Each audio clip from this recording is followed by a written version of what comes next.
Je suis avec Séverine Ragnier, directrice générale de Ferrocampus. Bonjour Séverine. Bonjour Eloi. Alors, on est le 23 mai 2025 et nous venons d'inaugurer le showroom Ferrocampus. À titre personnel, quel effet ça vous fait? Parce que c'est quand même beaucoup de travail.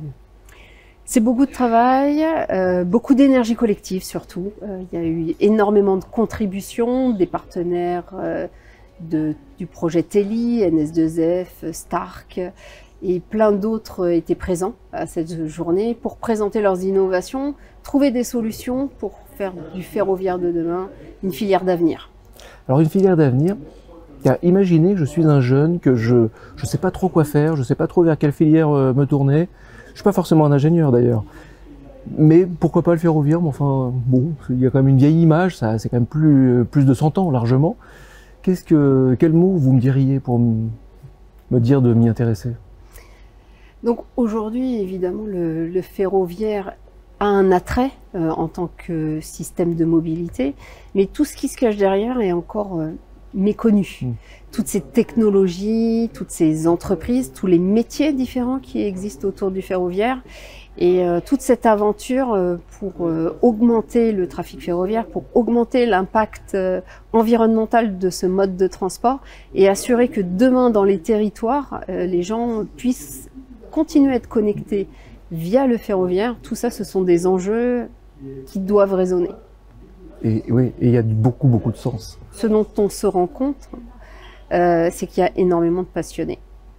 Passionnés qui veulent transmettre, qui veulent parler des nouvelles technologies, qui veulent faire avancer les choses. Et je pense qu'il y a quand même un renouveau, une nouvelle dynamique dans cette filière et qui mérite qu'on s'y intéresse. Il y a quand même une certaine urgence, là je parle des lignes de desserte fine du territoire, une certaine urgence, il y a quand même plus de 320 trains qu'il va falloir remplacer d'ici 5-10 ans. Par où on démarre en gros? Parce qu'on a l'impression que le problème est tellement complexe. Par où on démarre face à l'obsolescence du matériel roulant?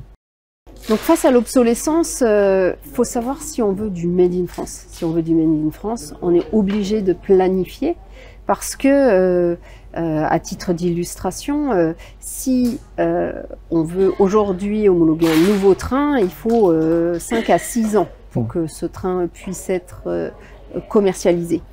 Ensuite, il faut savoir que d'un point de vue industriel, un nouveau train, c'est entre 40 et 50 emplois sur plusieurs mois dès la création, parce qu'il y a effectivement l'assemblage du train, mais il y a aussi toutes ces pièces qui vont venir le composer, donc toute la filière industrielle. Aujourd'hui, nous avons 600 entreprises réparties sur l'ensemble de la France. Donc on voit avec ces chiffres l'importance à la fois de planifier et à la fois de pouvoir impliquer l'ensemble de la filière sur ce Made in France.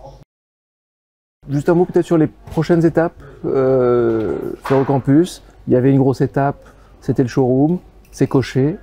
C'est inauguré, c'est lancé. Alors le showroom, il va rester, bien sûr. Et c'est quoi les prochaines étapes maintenant?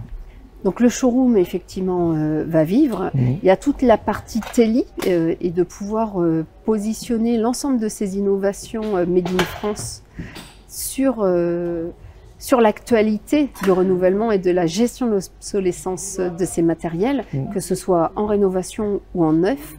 Mais le showroom, c'est aussi cet espace de think tank où on cartographie tous les scénarios, toutes les propositions de solutions pour faire qu'à 2050, on ait une réelle ambition à la fois industrielle, territoriale et environnementale.